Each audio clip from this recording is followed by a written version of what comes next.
Akhirnya Allah Subhanahu wa taala ingin meringankan untuk nabinya sallallahu alaihi wasallam, maka Allah mengutus kepada beliau bukan lagi golongan manusia, tapi golongan jin yang dikenal dengan jin Nusaibin. Jadi saya katakan tadi di poin kita ini ada dakwah Kota Taif, ini sudah selesai. Sekarang kita pindah ke poin kedua adalah jin Nusaibin. Dan setelahnya kita akan masuk ke kisah Isra dan Mi'raj. Baik. Suatu hari Nabi SAW merasa sedih sudah di Mekah, nggak bisa lagi berdakwah, nggak ada orang yang mau terima, tinggal sahabat yang sudah masuk Islam saja itu yang difokus, yang lain sudah nolak, yang budaknya, yang orang terkenalnya, semua sudah tidak ada yang mau. Suatu hari Nabi SAW keluar dari kota Mekah ingin beribadah, karena terganggu di Mekah nggak bisa, boleh keluar. Yang ditemani oleh seorang sahabat yang mulia dan bernama Abdullah bin Mas'ud radhiyallahu anhu, yang terkenal sahabat yang mulia.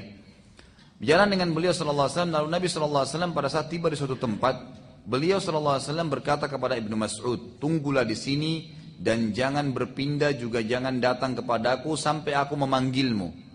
Lalu Nabi SAW membuat garis dengan tongkat beliau, suruh Abdullah bin Mas'ud jangan lewatin garis ini, tunggu di sini. Abdullah bin Mas'ud meriwayatkan dalam hadis Bukhari berkata, lalu Nabi SAW berjalan dan tidak seberapa jauh dari tempat itu, tempat beliau Ibnu Mas'ud lagi berdiri, beliau SAW tiba-tiba duduk sambil membaca Al-Quran dengan suara yang sangat keras. Pada saat itu terdapat beberapa jin dari wilayah Nusaibin. Nusaibin ini wilayah di Irak ya.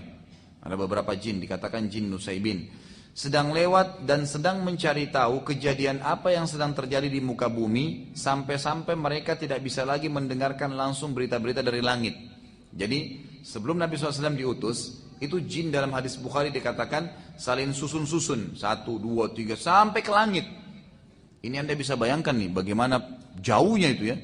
Sekarang saja para ilmuwan dengan teknologi canggih mengatakan mustahil manusia bisa menjamah langit dengan tangannya, nggak mungkin. Jarak antara kita bumi saja ke Pluto itu 270 tahun. Makanya saya sering bahasakan tidak mungkin bisa dikirim ke sana astronot kena mati di tengah jalan. Nah, jaraknya 270 tahun. Itu baru satu matahari dengan kita tuh. Bagaimana dengan bintang-bintang yang lain yang sekian miliar tahun jaraknya dari bumi. Semua masih pada di bawah langit pertama. Tapi jin-jin ini bisa bersusun-susun sampai ke langit pertama.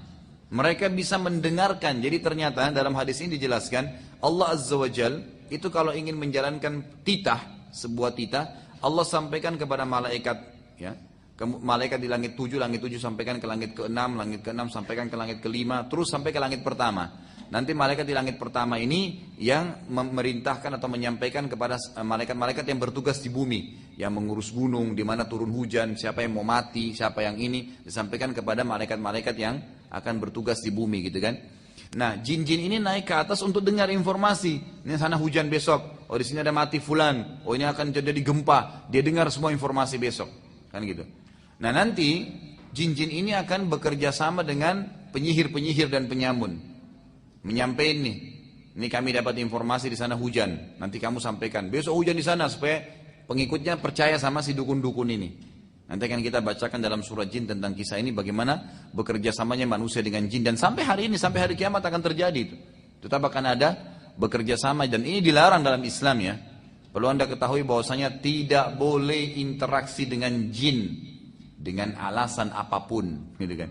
Nabi SAW mengatakan dalam hadis Bukhari, pada saat beliau sedang selesai sholat, beliau mengatakan, tadi waktu saya sedang sholat ada jin, syaitan yang coba mengganggu saya.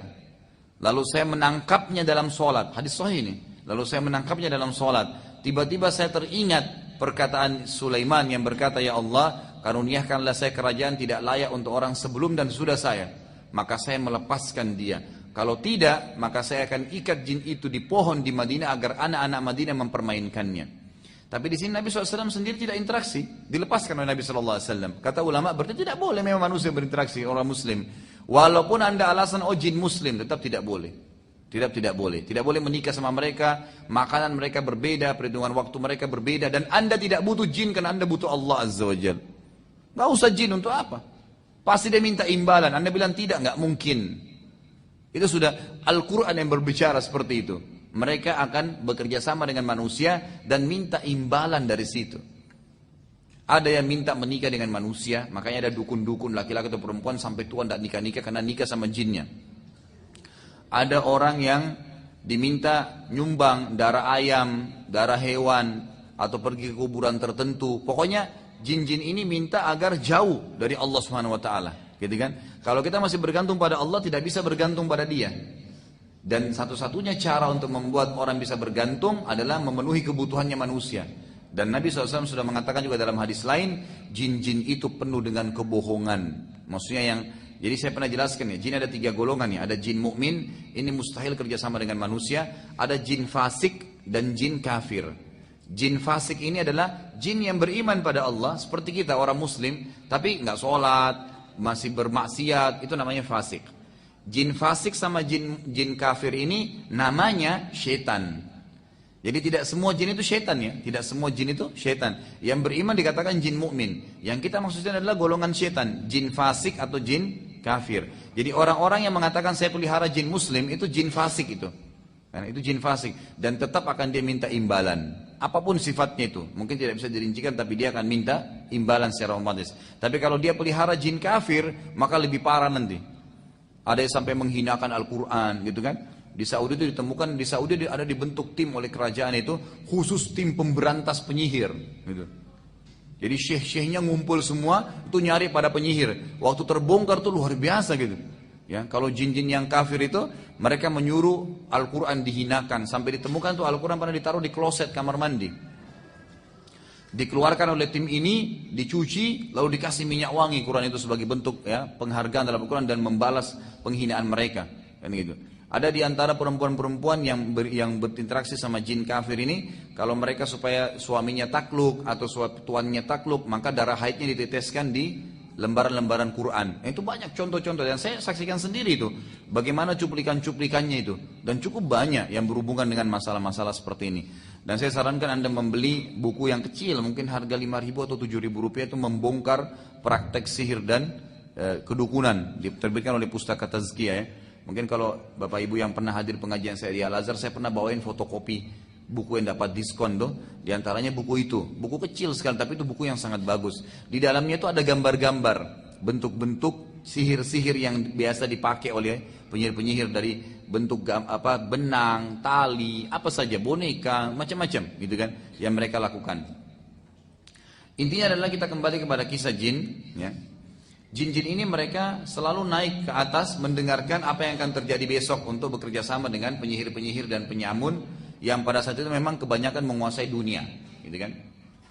Allah ceritakan tentang kisah ini dalam surah Jin urutan 72 ayat 9. A'udzubillahi minasyaitonirrajim wa anna kunna naq'udu minha maq'ida lis-sam' faman yastami'il ana yajid lahu shihabar rasada. Dan sesungguhnya dahulu kami dapat menduduki beberapa tempat di langit untuk mendengarkan berita-berita. Tetapi sekarang berita maksudnya apa yang terjadi besok, gitu kan? Tetapi sekarang barang siapa yang mencoba mendengarkannya, tentu akan menjumpai panah api yang mengintai atau membakarnya. Dikatakan dalam hadis Bukhari yang lain bahwasanya Nabi SAW bersabda, jin-jin dulu mereka susun untuk mendengar berita dari langit. Setelah aku diutus, kata Nabi SAW, maka jin-jin langit itu dijaga oleh malaikat-malaikat. Dijaga oleh malaikat-malaikat. Yang malaikat-malaikat ini memegang bintang-bintang yang dipakai untuk memanah jin-jin itu. Makanya kan fungsi bintang itu kan ada 3 ya. Untuk rujuman lisyayatin, memanah setan-setan yang datang mendengarkan berita. Kemudian dalam ayat yang lain di surah Al-Mulk dijelaskan itu zina, perhiasan. Inna zayyana as-samaa'a ad-dunya, gitu kan? Bi zinatil khawaqib. Dan kami hiasi muka bumi, langit bumi ini dengan bintang-bintang, ya. Wa hifdhan min kulli syaitanin, dan untuk menjaga juga dari syaitan-syaitan yang datang, gitu kan? Kemudian fungsi yang ketiga adalah menjadi petunjuk bagi orang di lautan, di mana-mana itu fungsi bintang-bintang. Fungsi bintang-bintang itu yang dijelaskan oleh Allah Subhanahu wa taala.